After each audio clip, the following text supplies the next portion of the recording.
Nós vamos trabalhar neste vídeo com o tema Vencendo o Medo de Vencer. E você que está me ouvindo pode perguntar, será que isso existe? Será que existe alguém que tenha medo de vencer? E eu diria que sim. Às vezes não conscientemente, às vezes não propositalmente, mas muitas pessoas têm medo de vencer. E esse medo de vencer é dado muitas vezes pelo que ocorreu na infância. Uma infância difícil, que pode ter ocorrido para uns e não para outros. Uma primeira infância entrando na escola também difícil, uma escola às vezes punitiva. Às vezes uma escola onde você é muito punido por não ser o primeiro da classe. Às vezes pais determinados e exigentes em cima dos filhos. Às vezes, na verdade, na adolescência, quando você não tem aquela namorada que gostaria de ter, ou o namorado que gostaria de ter, é aquele grupo seu que, de certa maneira, pune um pouco você, se você não é o líder, se você não é muito engraçado. E mesmo quando entra no trabalho, as primeiras punições, isso pode acontecer mais para uns, mais para outros, algumas áreas mais fortes para uns, algumas áreas mais fortes para outros, mas na verdade isto vai gerando uma série de fatores impeditivos do sucesso e a gente vai ficando com medo de vencer. E a gente começa a ter atitudes e comportamentos que nos levam em direção oposta ao sucesso. Daí o tema deste vídeo, Vencendo o Medo de Vencer. E nessa caminhada para vencer o medo de vencer, várias são as atitudes e vários são os comportamentos que nós temos que ter.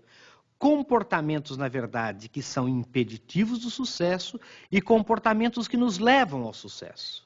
É preciso analisar esses dois tipos de atitudes e comportamentos. Nós vamos ver em seguida os fatores impeditivos do sucesso. Os fatores impeditivos do sucesso são aqueles que fazem com que a gente tenha medo de vencer. Fazem com que a gente vá em direção oposta ao sucesso. E o primeiro deles é a negatividade. Minha gente, vocês não imaginam o que um espírito negativo é capaz de fazer contra nós próprios. Há pessoas extremamente negativas. Às vezes também são negativas inconscientemente. Às vezes não é porque queiram ser negativas, mas são aquelas pessoas que quando conversam com você, você sente que elas parecem que tiram a sua energia, tiram de você aquilo que você tem, tiram você do prumo, tiram você da situação certa. São aquelas pessoas que, na verdade, quando falam, vamos fazer um piquenique, só ocorre para elas a chuva. São aquelas pessoas que, na verdade, quando conversam sobre crime, roubo, desgraça, doença, o câncer, essa coisa toda. São pessoas que têm prazer em ler os jornais, que são verdadeiros rios de sangue, em assistir os jornais pela televisão, que são verdadeiros banhos de sangue. Na verdade, essas pessoas têm que tomar cuidado. Por quê? Porque essa negatividade, essa exposição demasiada à negatividade, introjeta nelas também a negatividade. E elas começam a ver a culpa onde não há culpa. Elas começam a achar que todo mundo é culpado até que prove inocência, ao invés de ter a atitude sadia, sã, de achar que todo mundo é inocente até que se prove a culpa. Na verdade, essas pessoas negativas são pessoas que trabalham contra si próprias. E é preciso que nós pensemos se nós não somos assim, se nós não estamos muito despreocupados e se nós não estamos muito expostos à negatividade. É preciso fugir da negatividade. É, na verdade, ter uma visão positiva, que nós vamos ver depois em seguida. O primeiro fator, portanto, impeditivo do sucesso é a negatividade. O segundo é fazer coisas em direção ao insucesso, como trapacear, mentir, falsear. Como tem gente que faz isso?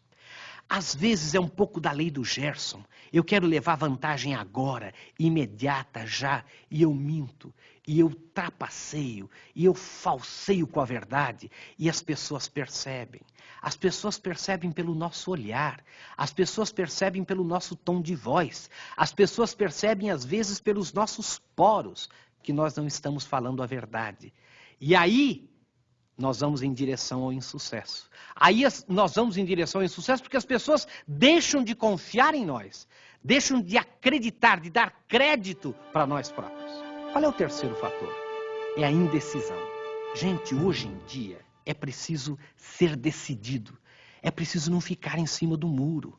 Os chamados muristas, como a gente chama, aqueles que ficam em cima do muro, que nunca decidem para que lado vão descer, que nunca se envolvem, essas pessoas vão em direção ao insucesso.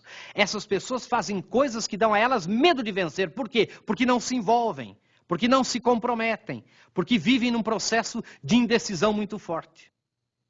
Qual é outro fator impeditivo do sucesso, muito parecido com a indecisão?